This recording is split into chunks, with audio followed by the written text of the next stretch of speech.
නමෝ තස්ස භගවතෝ අරහතෝ සම්මා සම්බුද්දස්ස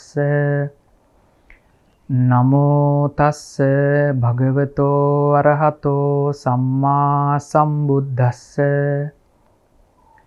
නමෝ තස්ස භගවතෝ අරහතෝ සම්මා සම්බුද්දස්ස අක්කොච්චිමං අවදිමං අජිනිමං අහාසිමේ ඒතං නහුපනයිහන්ති වේරන්තේ සංන සම්මති අක්කොච්චිමං අවදිමං අජිනිමං අහාසිමේ යේචතං නහුපනයිහන්ති වේරන්තේ සුපසම්මතිති. Dear Dhamma friends, I warmly welcome all of you for today's Dhamma talk. We have been discussing a Dhammapada talk series, and today we are about to talk Dhammapada verse number 3 and verse number 4. In previous sessions we have already discussed Dhammapada verse number 1 and 2. So today the simple meaning of the two verses is as follows. Akkochimang avadimang ajinimang ahasime. He beats me, he plundered me, he robbed me, he scolded me. If someone always harboring such thoughts, their anger, their resentment never appeased. That is the meaning of the first verse number 3. Verse number 4 goes as follows. අක්කොච්චිමං අවදිමං අජිනිමං අහාසිමේ යේචතං නෞපනයිහන්ති වේරන්තේසු පසම්මතීති. He beats me, he robbed me, he grabbed me, he plundered me. The one who doesn't harbor such thoughts, his anger, his resentment would be appeased. So that is the meaning of the verse number 4. So our great teacher Samma Sambuddha preached these two verses on behalf of a monk called Tissa Thero. You know, in modern days, if we see the society of the Sangha, we can see so many misbehaving monks as well as their wicked characters. But when we compare with the Buddha's time, during the Buddha's time also, we can see these types of monks. This is one of the example to prove that. This Tissa monk was a relative of the Buddha before his awakening, and he became a monk only in his old age. After became to the latter part of his life, he decided to become a monk, and not as a normal bhikkhu. Once he became a bhikkhu, he was not practicing well. Instead of practicing the path of Nibbana, he wanted to show his superiority, his power of the royal lineage, and he wanted to show others that he had the connection, he had the relationship with the Buddha. As a cousin, he wanted to show his powers to others. So that is a normal scenario. Even the Buddha's time, monks were there, they were with full of defilements. Not only modern era, even it is justifiable even in the Buddha's period also. So this monk, instead of practicing, as I told you, he wanted to show the powers of his superiority to others. So because of that, when he was living in the Jetavana temple, there are so many visiting monks, both senior monks and junior monks used to visit the monastery in order to see the Buddha, to get the admonishments and get the advices from the Buddha. Since he was our great teacher, supreme teacher, so there were so many monks are coming around the Dhammadeva from various directions.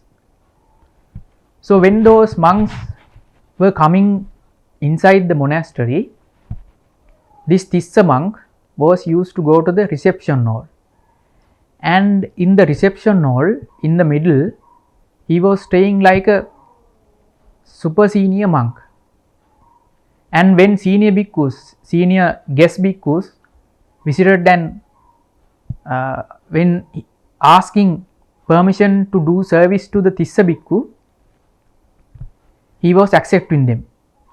Normally as a junior bhikkhu, it is irrespective of our age, as a junior bhikkhu we have to perform some duties.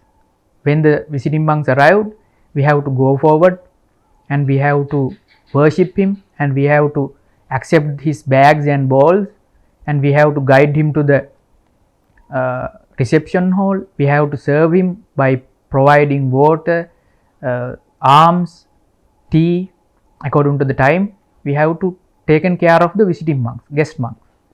But instead of doing such things, these Tissa bhikkhu was behaving as a senior bhikkhu and without doing those duties. But with the time, those bhikkhus who are visiting to the monastery got to know about this Tissa bhikkhu and his juniority. So once they got to know about his juniority, bhikkhu began to criticize him and rebuke him for his misbehavior. So that time he greatly worried and resented, and immediately go to the Buddha and complain about the bhikkhus who have rebuked him. So that time the other bhikkhus also went with him to the Buddha. Amongst all the bhikkhus, Buddha was questioning what has really happened. Then that time Tissa bhikkhu explained to the Buddha that, Venerable sir, these monks were rebuking me. So that time Buddha was asking, Tissa, tell me what has happened really there. When the visiting monks arrived, did you do the necessary duties? Then that time Tissa monk said, no Venerable sir, I haven't done. Did you go before them and did you accept their bowls and utensils? That time Tissa bhikkhu said, no Venerable sir, I didn't do that. So did you guide them to the reception hall? Did you do all the necessary reception part? Then that time also he said, no Venerable sir, I haven't done. So that time Buddha said, then you are to be blamed. You are the one to be criticized. It is justifiable that monks that rebuke you. It is justifiable. So you have to ask pardon from them. Buddha advised the Tissa bhikkhu. That time he was resistant and he was rejected the Buddha's advice. So that time the other monks told to the Buddha that, Venerable sir, this Tissa bhikkhu is an obstinate monk. So that time Buddha said, dear bhikkhus, this Tissa monk was an obstinate monk not only in this life, even in the previous existence also, he was an obstinate monk. Thereby our great teacher began to tell one of the past story. In the distant past, there was a ascetic named Devala.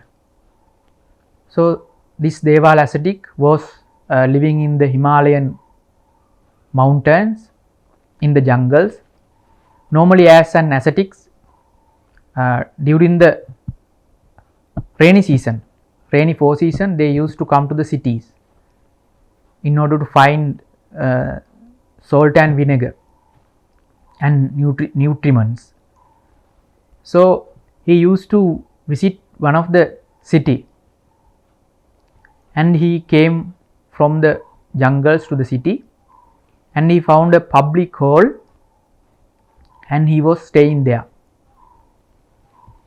After his arrival, there was another ascetic named Narada, was also used to visit the same public hall.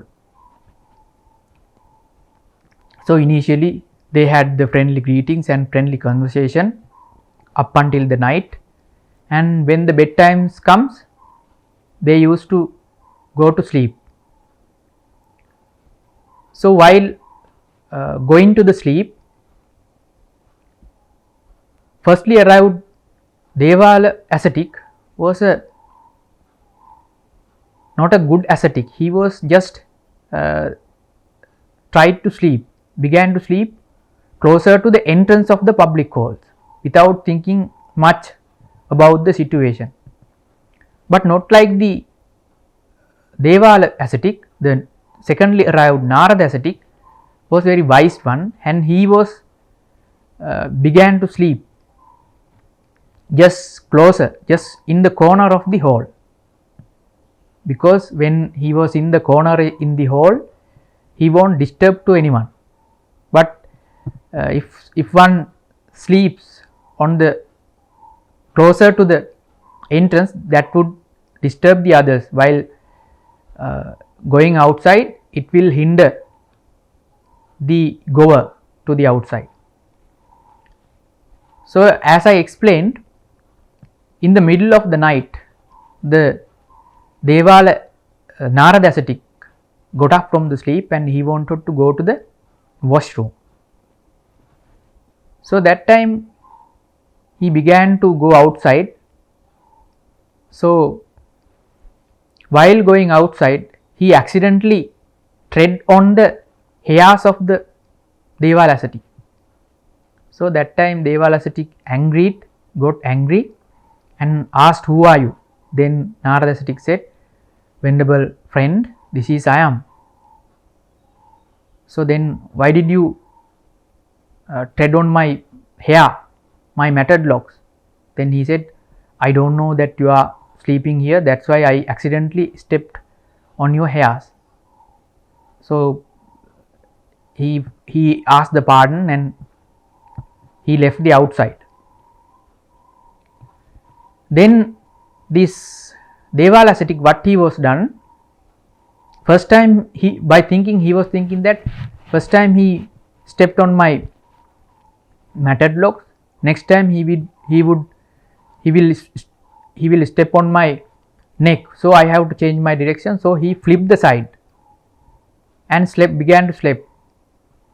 So while after the requirement done by the Narada ascetic, while he was coming in, he was also thinking, first time I was accidentally tread on the hair of the Devala ascetic, this time I should change the direction, I should go from the leg side.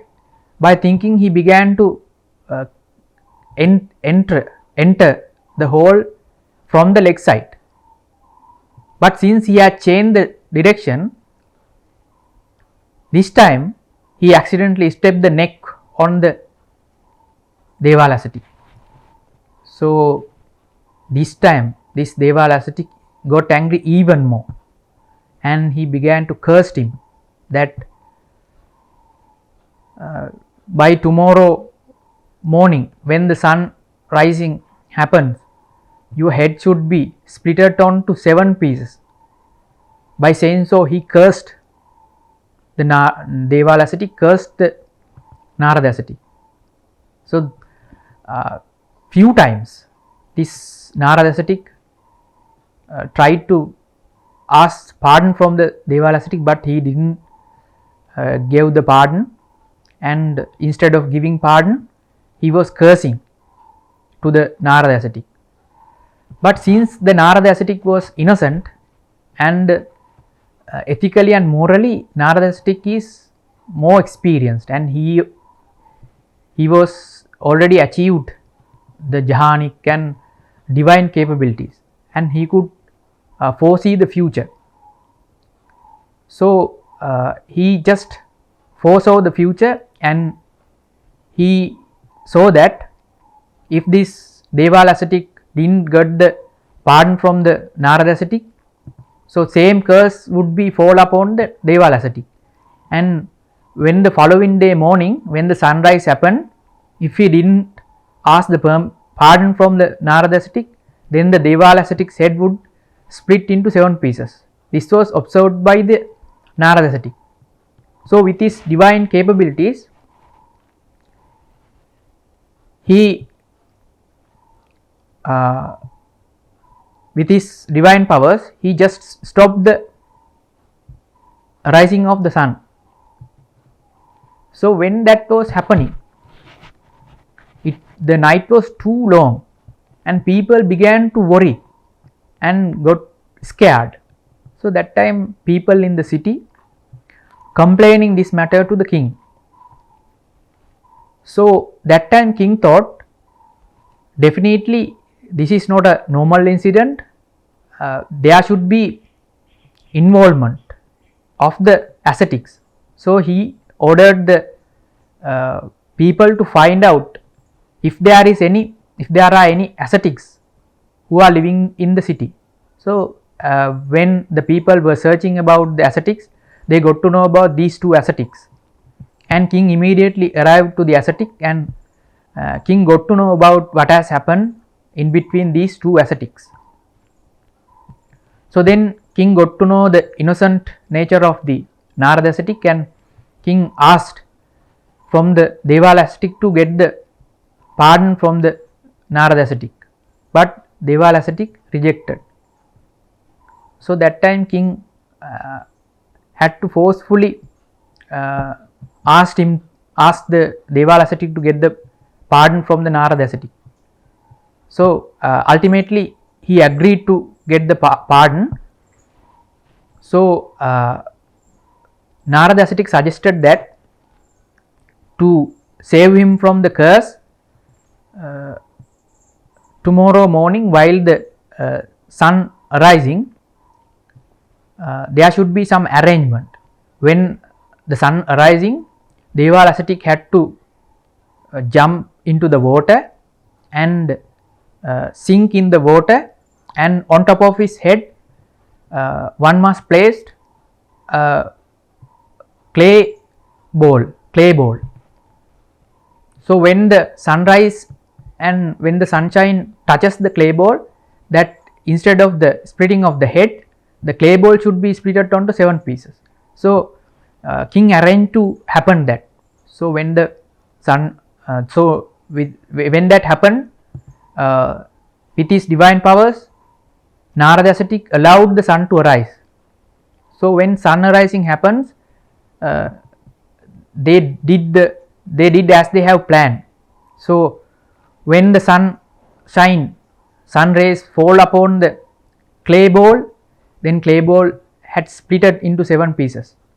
So by seeing that, Devala ascetic got scared and just ran away from the place. So thereby he saved the life.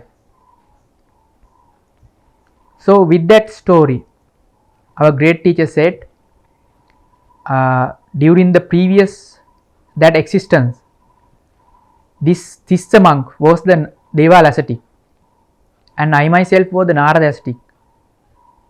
So king was the Venerable Ananda. Thereby Buddha finished the past story, and Buddha said, not only in this time, this monk was obstinate even in the past also. So thereby Buddha began to preach these 2 verses. Akkochimang avadimang ajinimang ahasime yechatang upanaihanti verang tesang nasammati. Akkochimang avadimang ajinimang ahasime yechatang naupanaihanti verang tesu pasammatiti. So these 2 verses are very famous and very beautiful. The meaning is very important to us. Normally, as human beings, we are always dealing with the raga, dvesa, moha. Raga means desire, dvesa means anger, hatred, moha means illusion. So out of those 3, anger is one of the prominent defilement in the mind. So as Buddhist, it is important to know how to deal with this anger. So we may have heard that as Buddhist, we should practice loving kindness. That is one way of subduing one way of controlling the anger. But more than that, there are some other methods. One method is telling in this verses. If one always thinking on grudges, if one always harbor grudges like he beats me, he defeated me, he scolded me, he plundered me, he robbed me, then if he harbor such thoughts always, then initially he had the anger, but if he harbor such thought in that negative way, then his anger would increased, enhanced, developed. So instead of harboring such thoughts, by just forgetting, by just forgiving to those who have done harm to us, if we can forgive them, if we can forget the experiences, negative experiences that we had, then anger would reduce, anger would appease in our mind. So that is the meaning, just simple meaning of the two verses. So in that way we have to understand that, how to deal with the anger, resentment in our mind. Normally if we take the anger, as I explained, there are different methods to deal with the anger. The first and foremost is the metta bhavana, or the loving kindness. So that practice has to be done. You may have heard that how to practice loving kindness. First of all, we should from our mind we should spread friendliness thoughts to the others. First of all, we have to practice, we have to spread thoughts of loving kindness towards myself, towards me, towards I. May I be well, may I be happy, may I be free from suffering, may I be attain the supreme bliss of Nibbana. In that way, first of all, we should spread thoughts of loving kindness towards us, at least for 3 times. Then we have to spread towards the others. We can practice may all the beings be well, be happy, be free from suffering, be attain the Nibbana. So we can, in that way we can practice loving kindness towards the others also.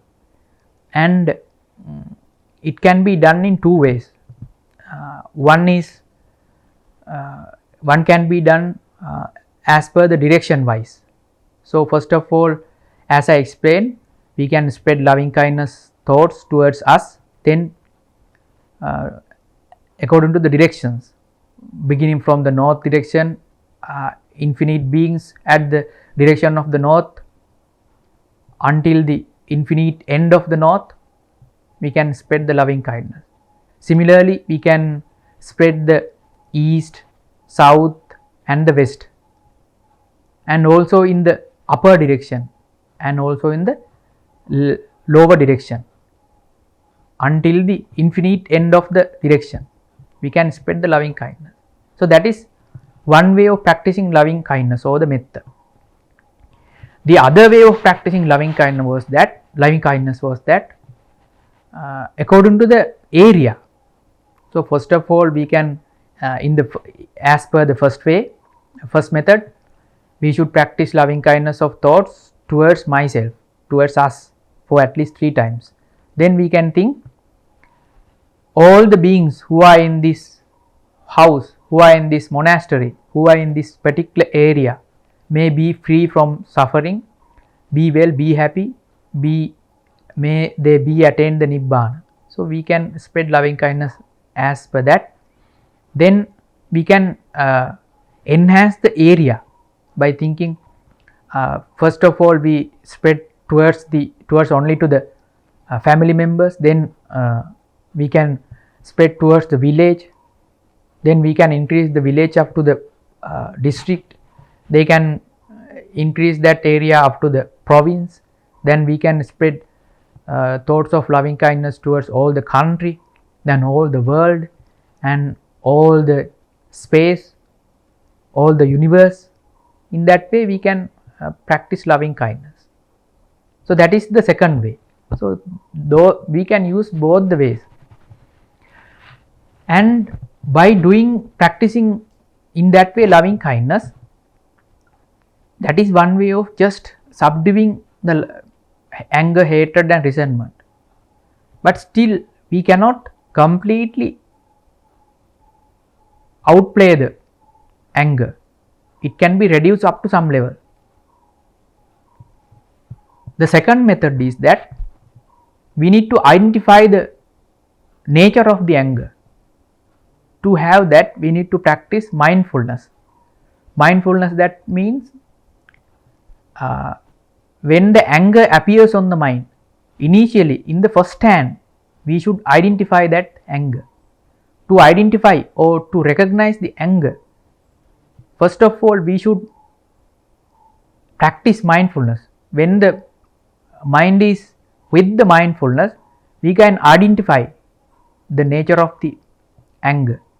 So in Agata Pativinaya Sutta, it is said that the nature of anger, there are 10 ways of arising the anger. The one way of arising the anger is that if we have the thoughts with regard to the past, that if we think that if someone did harm to me in the past, if we think on that, then anger would arise in the mind. That is the first way of arising the anger in the mind. In the second part, if someone is doing harm at present to me, if we think on that way, then the second way of arising the anger in the mind.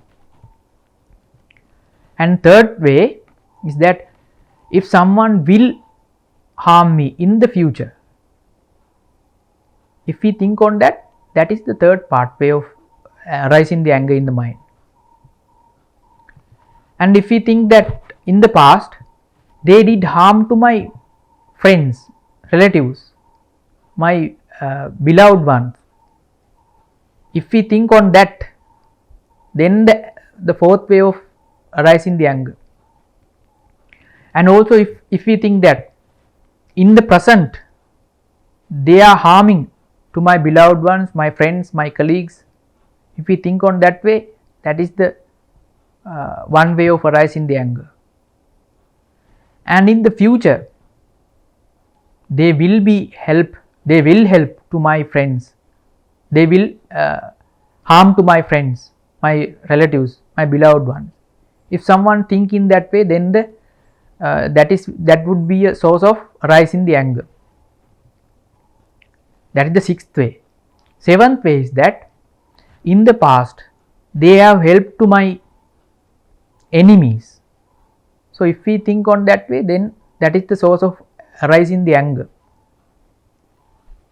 And that is the seventh one. Eighth one is that if one is helping to my enemies at present, if one thinks on that way at present, that is one way of arising the anger.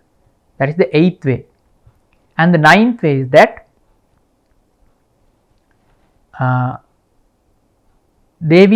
if someone will help to my enemies in the future, then if someone thinking in that way, that is the ninth way of arising the anger in the mind. So there are 9 factors I already told you. The last factor is that atthane patigam. Atthana means the wrong situations may arise in the life. Sometime while walking, we may encounter impacts to our legs. So that time suddenly anger would appear in the mind. If it is too hot, it will be a source to it will be cause to anger to arise. If it is too hot, and suddenly if someone blame us, like that, there are some accidental situations. So during those scenarios, anger might arise in our mind. So we should know these 10 situations, and we should know the nature of anger, how it is arise. So if we can practice mindfulness, then at the beginning we can identify, we can recognize this anger, and we can not allow the anger to develop in the mind. So if we allowed the anger to freely behave in the mind, that will be, that will be grown into the uncontrollable situations, like in the Serivana Jataka, our great teacher's prominent enemy was the Devadatta Thero. So Devadatta Thero tried to even kill the Buddha without understanding the quality of the Buddha. What has caused him to do that? Because in the Serivana Jataka it is said that initially he had the desire towards an object. So eventually he lost the object because of the Bodhisattva.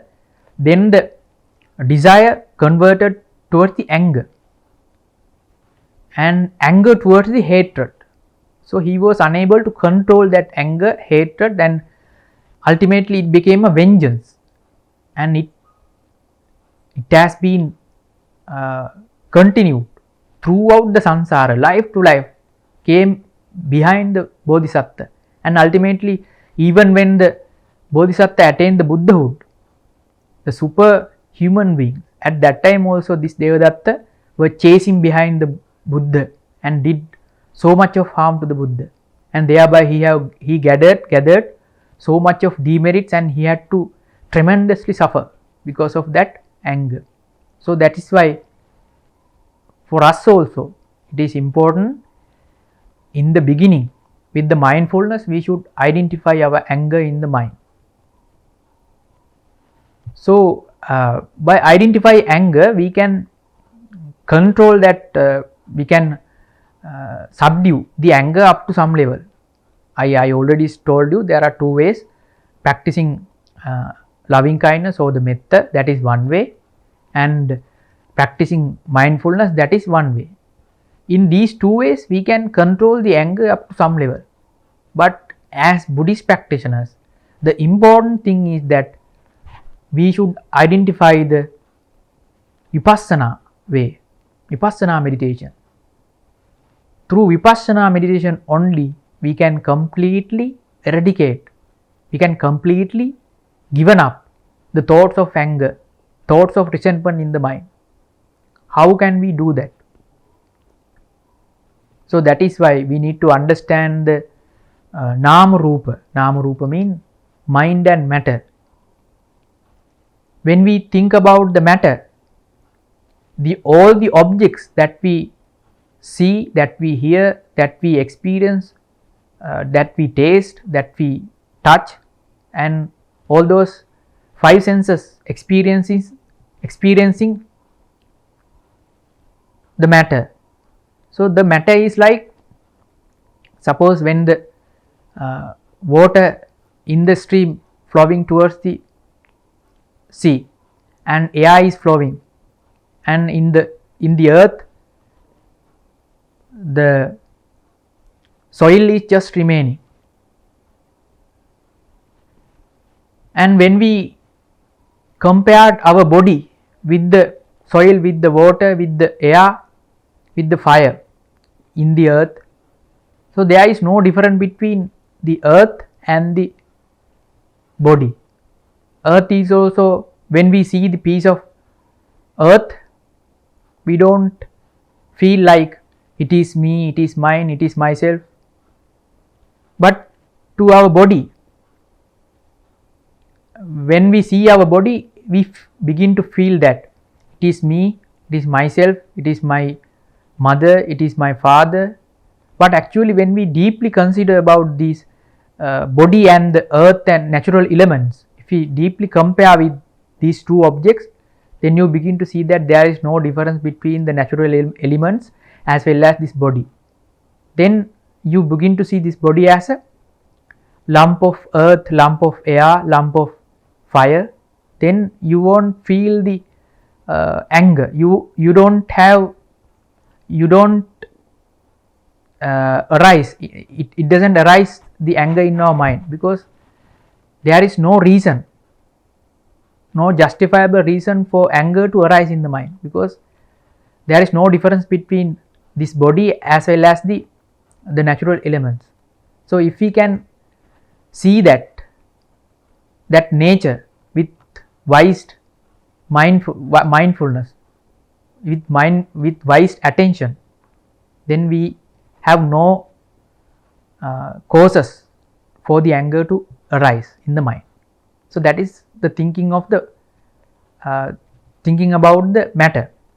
And if we think on the mind means the nama.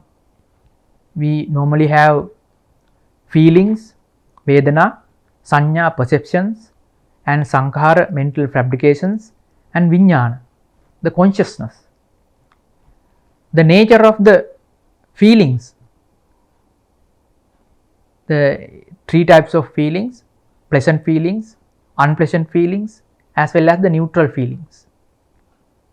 So all those feelings, they have the nature of appearing and disappearing.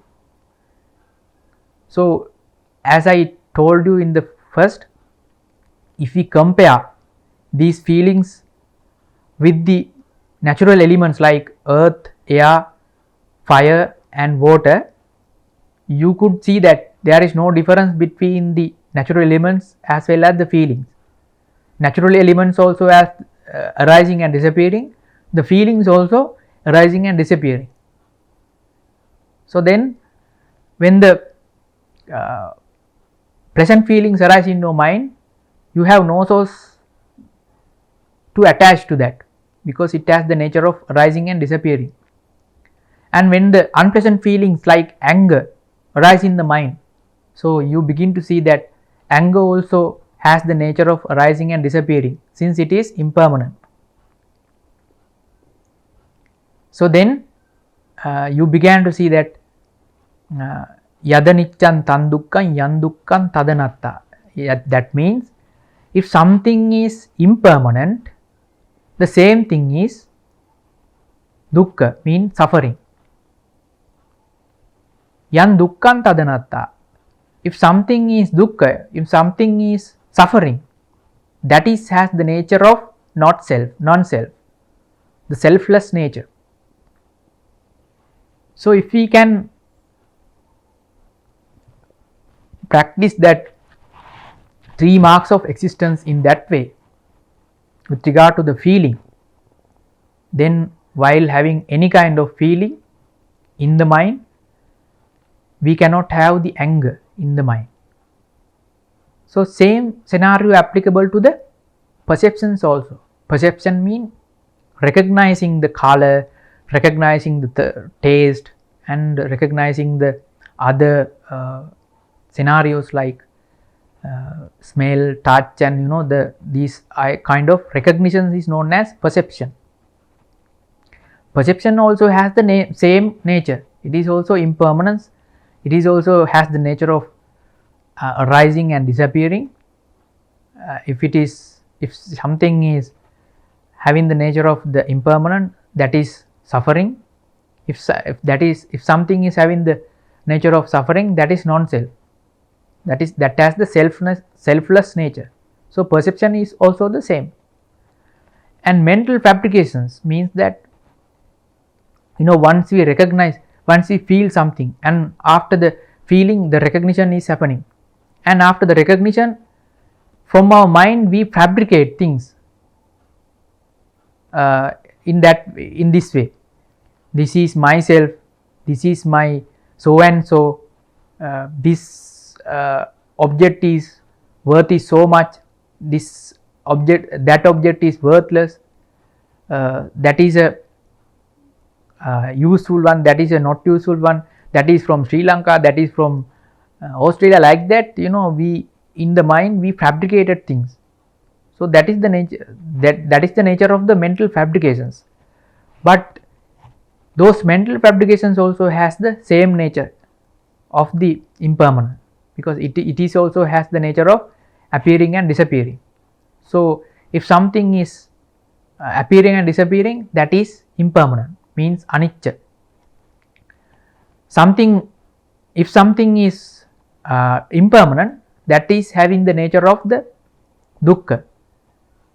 If something is having the nature of dukkha, that thing is non-self or selfless, means anatta. Anicca, dukkha, anatta. Impermanent, suffering and non-self. So when we contemplate with regard to our mental fabrications in that way, so then with regard to mental fabrication, we cannot have anger, resentment. So that is the way of doing vipassana. And after that, finally the consciousness. Consciousness means vijanati iti viññāna. Vijanati mean identifying, recognizing, knowing. So from our mind, from our consciousness, we get to know about all the things. So in the consciousness also has the nature of the appearing and disappearing. That means the anicca nature. If something is having the nature of appearing and disappearing, that has the nature of dukkha. If something is dukkha, that is anatta. Anatta means non-self. There cannot be found a self or permanent entity within the object. So the consciousness has that nature. So since that consciousness is also not self, non-self, selfless nature. So if we can identify, if we can contemplate on the consciousness in that way, then there is no cause, no reasons for anger to arise in the mind. So that is the part of how the mind objects behave. So in that way we can divide it, the whole experiences into mind and matter, and we can contemplate mind and matter in that way as impermanent, dukkha and impermanent, suffering and non-self, anicca, dukkha, anatta. Then in our mind there is no reason, there is no cause for anger, resentment to appear at all. So that is the eradication of completely eradication of the anger, resentment in the mind. So that is called the vipassana meditation. So through vipassana we can completely eradicate the anger, resentment in the mind. So that we need to understand. So again I remind you, when we dealing with the anger, there are three ways. First way is to maintain the mindfulness, and we have to recognize the anger first. Then through loving kindness meditation, it is a way of samatha meditation. Through that samatha meditation we can subdue, we can tranquil the anger up to some level. That is the second way. And the third way is that practicing vipassana,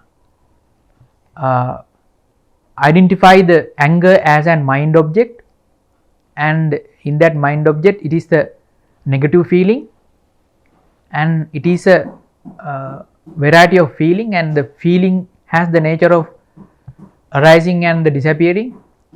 That means it is impermanent. Something impermanent, it is dukkha. If something is impermanent and dukkha or the suffering, then it has the nature of non-self, selfless nature. Then if we understand that selfless nature of the negative mind objects like anger, resentment, then we cannot maintain that resentment, because it is non-self, it is selfless, it is not belongs to us, it is not me, it is not I. So in that way we have to understand the nature of the negative thoughts like anger in the vipassana perspective. So then we can completely eradicate the anger, resentment in the mind. So in that Dhammapada story, so that is the main lesson, that we have to understand and recognize the nature of the anger, resentment, those kind of negative thoughts in the beforehand, and we should not allow We just not let the resentment to be developed in the mind. And if we can deal with the anger in the first hand, so it is easy for us to deal with the anger. It is like when you plant a seed in the ground, initially it will bring a small plant, so we can easily destroy it without any effort, without much effort. But if we allow that plant to be freely grow, then with the time it will be grown up to a huge tree. So when the huge tree grown, then that time if you want to destroy that tree, we have to put much effort, hard effort to destroy that. In the similar way, initially if we cannot identify the anger in the mind, and if we cannot destroy or cannot eradicate, cannot uproot the anger in the mind, then it will be harder in the future. So that's why, dear Dhamma friends, as practitioners, if we want to have the pleasant mind, if you want to have the contentment, if you want to have the blissfulness into our lives, we have to understand the anger in that way, and we have to deal with the anger in that positive way. So we have to understand that. So with that, we have come to the end of the sermon, and before conclude the sermon, I would like to mention my teachers. They are always advising us, and may all the merits that we have gained through this Dhamma sermon may dedicated to our teachers. With the permission, I would mention the name of the teachers, especially Venerable Mankadawala Sudassana Thero, Venerable Mankadawala Nandathana Thero, as well as Venerable Kothmali Kumar Kassapa Thero. May my teachers receive these merits, and may they be well, be happy, and may they be able to attain the supreme bliss of Nibbana soon. As well as all the merits may share with the Devas, all the Devas, may they have these merits, and may they be well, be happy, and may they be able to attain the supreme bliss of Nibbana. And finally, with all these merits and with all the blessings of the Triple Gems, may we all be well, be happy, and all of us be able to attain the supreme bliss of Nibbana. We should be able to have a peaceful mind throughout the samsaric journey up until the Nibbana. So with that, I am blessing you with verses. So by worshipping, take the blessings. Abhivadana Silissa Niccang Buddha Pachayino Chattaro Dhamma Vaddhanti Ayuvanno Sukhang Balang Ayuarogya Sampatti Sagga Sampatti Mevacha Atho Nibbana Sampatti Iminate Samijhatu.